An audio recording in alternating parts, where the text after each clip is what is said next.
সজাগতাৰ এক অন্যতম প্ৰতীক। তেওঁ সদায় অসমীয়া ভাষা সাহিত্য আৰু সংস্কৃতৰ উন্নতিৰ বাবে কাৰ্য কৰি গ'ল। 1951 চনৰ 17 জানুৱাৰীত তেওঁৰ মৃত্যু হয়, কিন্তু তেওঁৰ চাৰিত হৈ যোৱা সৃষ্টি আৰু চিন্তাধাৰাই তেওঁৰ নাম অমৰ কৰি ৰাখিছে।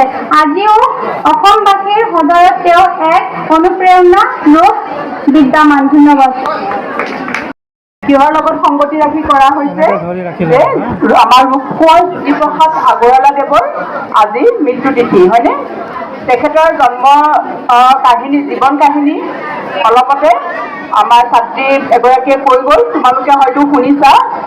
তেখেতৰ জন্ম হৈছিলে 1930 চনৰ ডিব্ৰুগড়ৰ তামোলবাৰী চাহ বাগিচাত।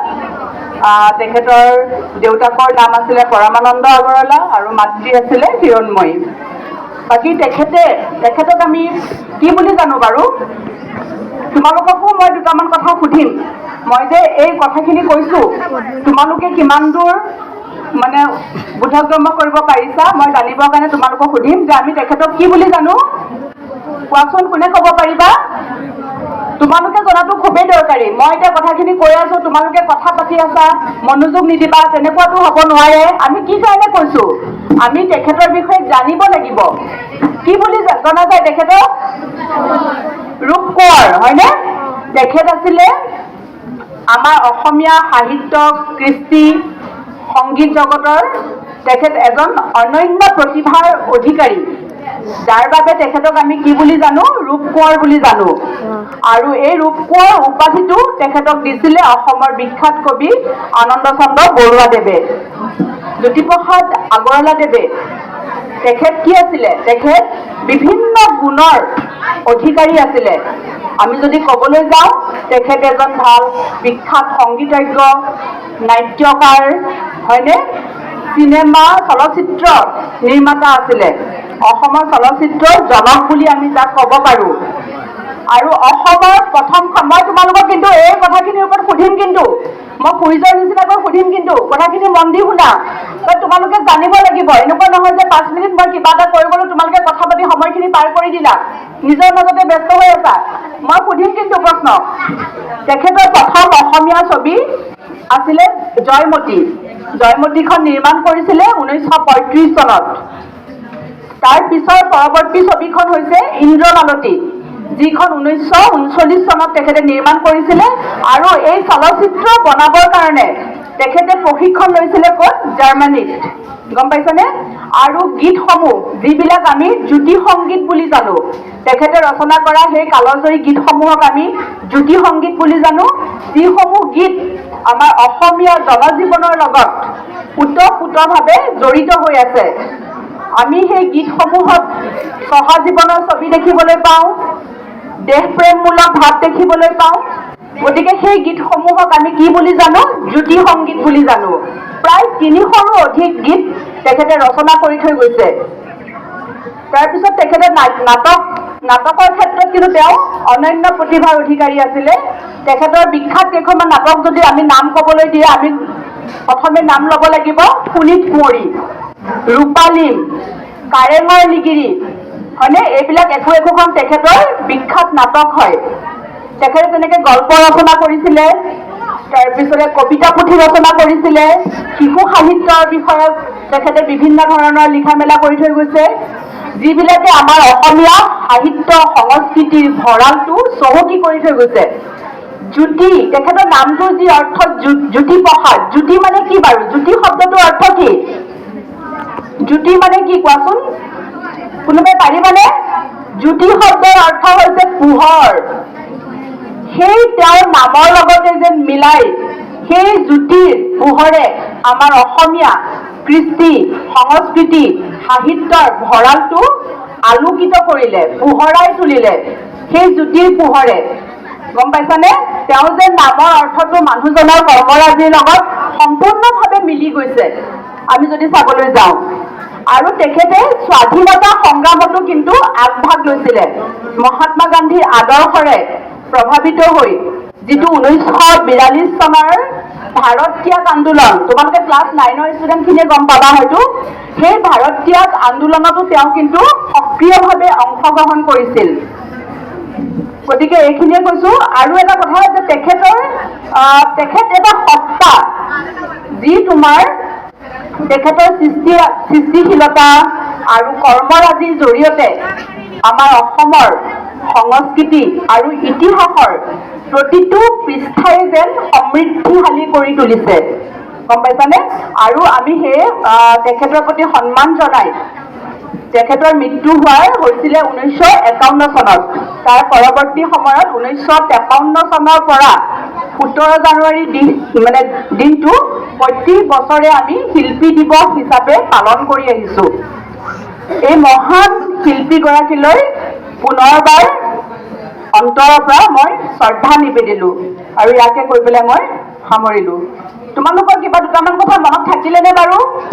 দুখনমান নাটকৰ নাম ক'ব পাৰিবানে?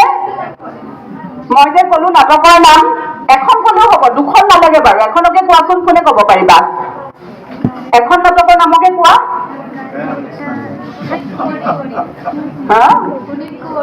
পুনিত কুঁৱৰী, শুদ্ধ হৈছে। তেনেকে কথাবিলাক ক'লে মনোযোগ দি শুনিবা, তোমালোকৰ ভৱিষ্যতত কামত আহিব দেই। ঠিক আছে।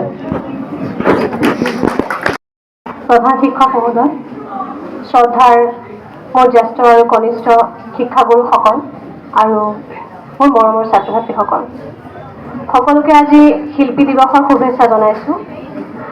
আৰু আজি আমি সকলোৱে গমেই পাইছোঁ যে আজি আমি এখন অনুষ্ঠান কিয় কৰিব ওলাইছোঁ।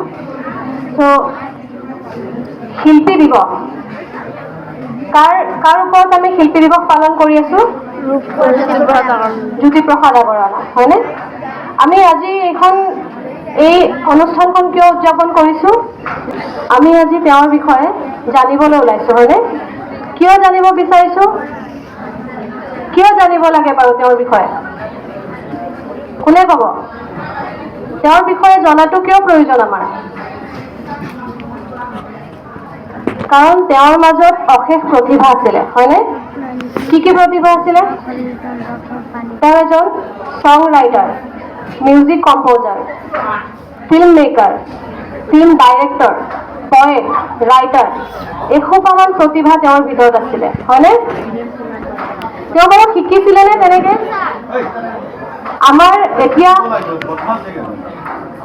আমাৰ স্কুলৰ দৰে, আমাৰ বিদ্যালয়ৰ দৰে তেতিয়া তেনেকুৱা ভাল অনুষ্ঠানো নাছিলে শিকিবলৈ, হয়নে? সংগীত, বাদ্যযন্ত্ৰ বা বেলেগ ধৰণৰ ইনষ্ট্ৰুমেণ্ট শিকিবলৈ তেনেধৰণৰ বিদ্যালয় বা স্কুল তেতিয়া নাছিলে। তাৰ পিছতো তেওঁ ইমানখিনি প্ৰতিভা নিজৰ মাজত সোমাই ল'ব পাৰিছে। কিয়? কোনেওতো জন্মৰ পৰা শিকি অহা নাই, হয়নে? জন্মৰ পৰা শিকি আহিছেনে কোনোবাই? গান, বাদ্যযন্ত্ৰ, ড্ৰয়িং শিকি আহিছেনে? এই কলাবোৰ আগৰ পৰা জন্মৰ পৰা শিকি আহিছেনে? নাই। আমি জন্মৰ পাছতে শিকিছোঁ, নিজৰ মাজত সোমাবলৈ সেইখিনি কষ্ট কৰিছোঁ, হয়নে? সেই কষ্টখিনি কোনে কৰিছিলে? জ্যোতিপ্ৰসাদ আগৰৱালাদেৱে, হয়নে? তো ইমানখিনি কষ্ট কৰিছিলে যে এখন দুখন নহয়, এসোপামান প্ৰতিভা তেওঁ নিজৰ ভিতৰত সোমাই লৈছিলে, হয়নে? তেওঁ গিফ্টেড চাইল্ড নাছিলে, তেওঁ নিজে কৰিছে, নিজে কষ্ট কৰিছে। সেইবাবে আমি এতিয়া তোমালোক সৰু সৰু হৈ আছে, এতিয়াই তোমালোকৰ সময় এইখিনি নিজৰ মাজত আয়ত্ব কৰিবলৈ, হয়নে? পাৰিবানে নোৱাৰা? পাৰিবানে নোৱাৰা? পাৰিম, হয়নে? ত' সেইবাবে আমি জ্যোতিপ্ৰসাদ আগৰৱালাৰ বিষয়ে শিকিব লাগে, যাতে আমিও সেইবোৰ বস্তু শিকিব পাৰোঁ। পঢ়া লিখাৰ উপৰিও তেওঁ পঢ়াটো ভাল আছিলে, হয়নে? লিখা পঢ়াটো তেওঁ ভাল আছিলে। আগৰ দিনত তেনেকুৱা ভাল স্কুল, ভাল টিচাৰ নাথকাৰ পাছতো তেওঁ পঢ়া শুনাত ভাল আছিলে, হয়নে? তেওঁ লিখিছিলে, পয়েট লিখিছিলে, সংগীত লিখিছিলে, তেওঁ ৰাইটাৰ আছিলে ভাল, হয়নে? জয়মতী তেওঁ ডাইৰেক্ট কৰিছে, ফিল্ম বনাইছে। তেওঁ ইমানখিনি প্ৰতিভা হ'বলৈ নিজক কি কৰিব লাগিব? যিটো তোমালোকৰ ইণ্টাৰেষ্ট, পঢ়া লিখাৰ উপৰিও বেলেগ বস্তু, কলা সংস্কৃতি, তাৰ ভিতৰত তোমালোকে ইণ্টাৰেষ্ট দিব লাগিব, হয়নে? নিজে কষ্ট কৰিলেহে নিজৰ ডেভেলপমেণ্ট কৰিব পাৰিবা, হয়নে? তো মই এইখিনি ক'ব বিচাৰিছোঁ। আৰু যিহেতু আজি শিল্পী দিৱস, মই অলপ সৰু এটা গান অলপমান গাই দিছোঁ। মোৰে ভাৰতৰে, মোৰে সপোনৰে চিৰ সুন্দৰ সংস্কৃতি মোৰে ভাৰতৰে মোৰে সপোনৰে চিৰ সুন্দৰ সংস্কৃতি সেউজীয়া বনতে সেউজীয়া মনতে বিকশী প্ৰকাশী ধাৰা আজি নৱজন জীৱনৰে অভিনৱ জ্যোতি নৱজন জীৱনৰে অভিনৱ জ্যোতি মোৰে ভাৰতৰে মোৰে সপোনৰে চিৰ সুন্দৰ সংস্কৃতি। ধন্যবাদ। সন্মানীয় দক্ষিণুজা হাইস্কুলৰ শিক্ষক শিক্ষয়িত্ৰীবৃন্দ, আজিৰ দিনটোৰ লগত সংগতি ৰাখি আমাৰ এই বিদ্যালয়ৰ প্ৰাংগণত উপস্থিত থকা ছাত্ৰ ছাত্ৰীসকল, ইতিমধ্যে তোমালোকক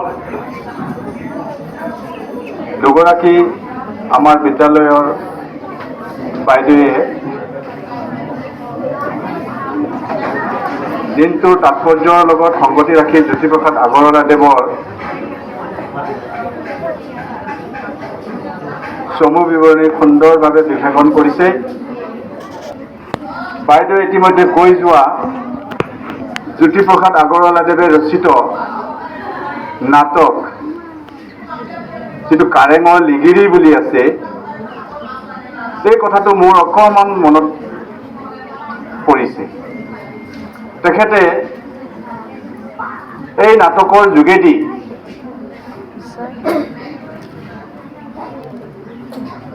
অসমৰ ইতিহাসত আহোম স্বৰ্গদেৱসকলে ৰাজত্ব কৰা ৰাজ কাৰেঙৰ কথা, তাত কেনেধৰণৰ অৰাজকতা, ষড়যন্ত্ৰ আৰু খামখেয়ালিভাৱে ৬০০ বছৰ কাল ৰাজত্ব কৰি থকা এটা শাসন উফৰি পৰিছিল বা লুপ্ত হৈ গৈছিল, সুন্দৰ তাতে প্ৰতিফলন কৰাইছিল। দ্বন্দ্বটোৰ পৰা আৰম্ভ কৰি একেবাৰে আহি আহি মোৱামৰীয়া মৃত্যুলৈকে। 1951 চনৰ জানুৱাৰী মাহৰ 17 তাৰিখে মৃত্যুবৰণ কৰা জ্যোতিপ্ৰসাদ আগৰৱালাদেৱক আজি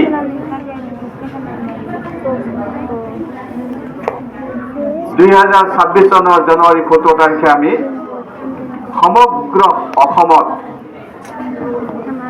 মৃত্যু তিথি উদযাপন কৰি আছো।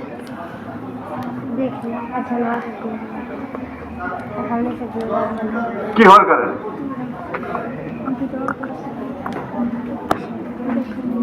তেওঁ যিখিনি কৰ্ম, যিখিনি আদৰ্শ আমাক দি থৈ গ'ল, সেই আদৰ্শ আৰু কৰ্মই আজিও অসমৰ সংস্কৃতি নিৰ্মাণ কৰাত অৰিহণা যোগাই আছে।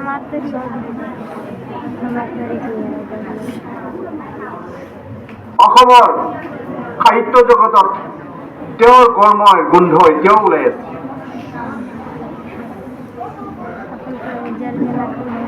ইতিহাসৰ প্ৰতিটো পৃষ্ঠাৰ পৰা বৰ্তমান সময়লৈকে যিখিনি পৃষ্ঠা অংকুৰিত হৈ আছে, সেই ব্যক্তিগৰাকীৰ নাম সন্নিৱিষ্ট হৈ আছে।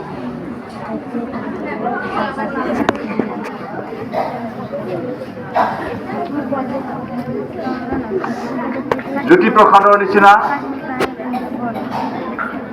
বহুত মানুহ অসমত অগণন মানুহ মৃত্যুবৰণ কৰিছে, কিন্তু তেওঁলোকৰ নামটো আমি ইয়াতে উচ্চাৰণ কৰা নাই বা আমি মৃত্যু তিথি বা জন্ম তিথি আমি উদযাপন কৰিবলৈ আগবাঢ়ি অহা নাই। কিহৰ কাৰণে?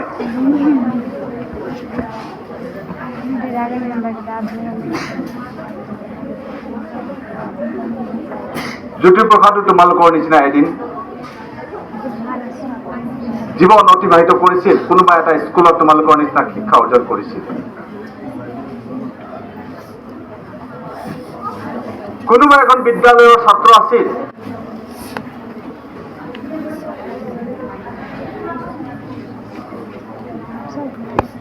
আজি তোমালোকৰ মাজৰ পৰা যদি ভাল যদি দেশপ্ৰেমিক হিচাপে দেশভক্ত তৰুণৰাম ফুকন যদি ওলাই আহে,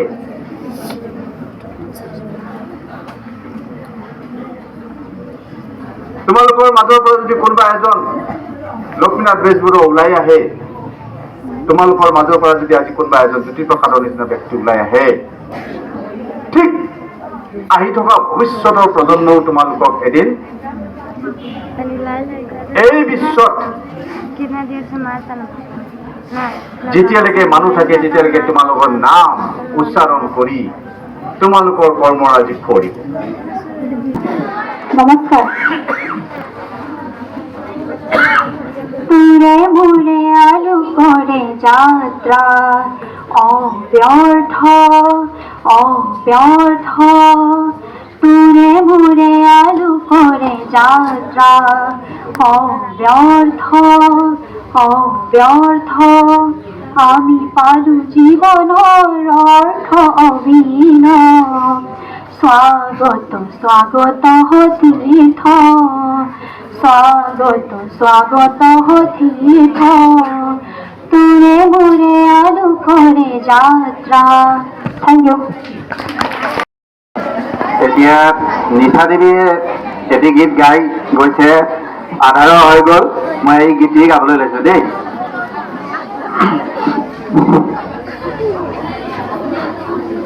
তোৰে মোৰে আলোকৰে যাত্ৰা ঐ ব্যৰ্থ ঐ ব্যৰ্থ, আমি পালো জীৱনৰ অৰ্থ অভিনৱ, স্বাগত স্বাগত তীৰ্থ,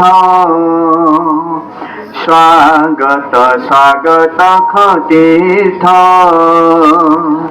তোৰে মোৰে আলোকৰে যাত্ৰা ঐ ব্যৰ্থ ঐ ব্যৰ্থ,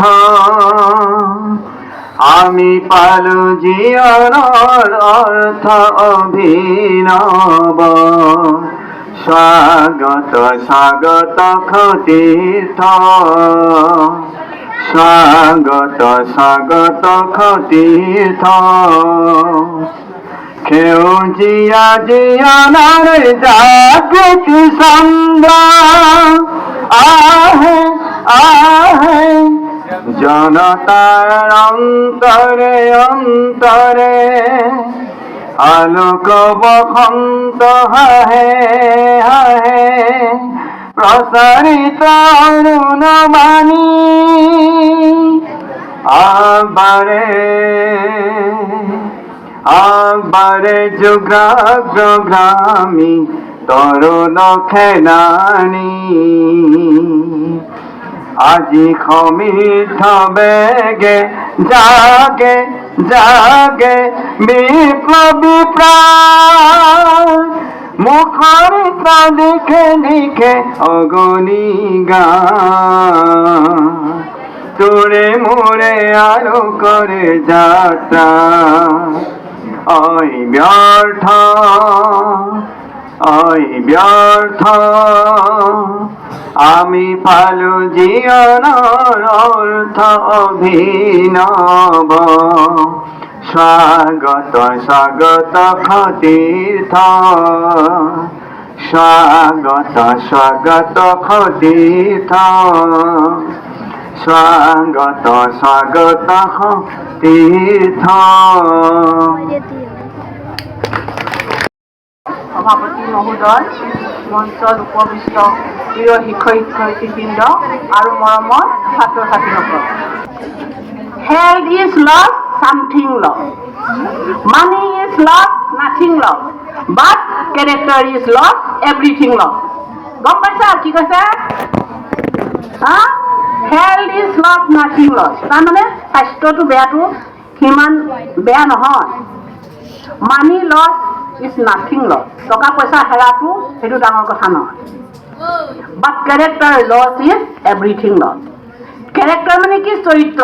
চৰিত্ৰৰ ওপৰত সকলো এইবিলাক নিয়মানুৱৰ্তিতা, আচাৰ আচৰণ, কেনেকৈ কথা পতাৰ কিবা এইবিলাক, কেনেকৈ বহা, কেনেকৈ খোৱা, চব সোমাই পৰে। জ্যোতিপ্ৰসাদ আগৰৱালাৰ আছিলে কবিতাৰ নাম আছিলে অসমীয়া ডেকাৰ উক্তি। শক্তি পুত্ৰ মই ভক্তি বুকুত লৈ, মুক্তি প্ৰয়াসী হৈ অৰ্জুন মই, গান্ধীবী ময়েই ধনঞ্জয়, মৃত্যুক কৰিছো জয়। ময়েই অসমৰ, ময়েই ভাৰতৰ, ময়েই ডেকা ল'ৰা অগ্নি ময়েই ভাৰতৰ নবীন সূৰ্য, পূৰ্বাঞ্চলত বজাওঁ তৃৰ্য। মোৰ পোহৰৰ গানে আকাশে আকাশে, দেশে মহাদেশে মুগ্ধ কৰিব আলোক যাত্ৰী। শেষ হ'ব শেষ নোহোৱা ৰাত্ৰি, কৰিম জগত জয়, নবীন সূৰ্য মই। উপচি আহিব পোহৰৰ ঢল, লুইতৰ দৰে ফেনে ফুটুকাৰে, ফেনীৰ শুভ্ৰজ্যোতি প্ৰপাতৰ জল, হাতীপতিয়েদি ঐৰাবাটেদি।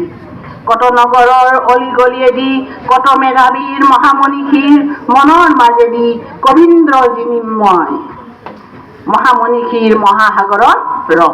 ইমানখিনি। পাতি দিলে ফুলৰে খৰাই, ৰাম ৰাম ফুলৰে খৰাই, ফুলৰে খৰাই, ফুলৰে খৰাই, গছে গছে পাতি দিলে ফুলৰে খৰাই, ৰাম ৰাম ফুলৰে খৰাই, ফুলৰে খৰাই, ফুলৰে খৰাই। আজি 17 জানুৱাৰী শিল্পী দিৱস। আমি আমাৰ স্কুলত শিল্পী দিৱস উদযাপন কৰিছোঁ। সেইকাৰণে আমাৰ আজিৰ এই উদযাপনৰ সভাপতি মহোদয় আৰু লগতে উপস্থিত আমাৰ বিদ্যালয়ৰ শিক্ষাগুৰুসকল আৰু লগতে প্ৰিয় ছাত্ৰ ছাত্ৰীসকল, আজি এই দিনটোৰ লগত সংগতি ৰাখি মই দুটিমান কথা ক'বলৈ ওলাইছোঁ। মই বেছি দীঘলীয়া নকওঁ, অকণমান কথা তোমালোকক জনাওঁ। এইখিনি কথা তোমালোকে অলপ মন দি শুনিবা।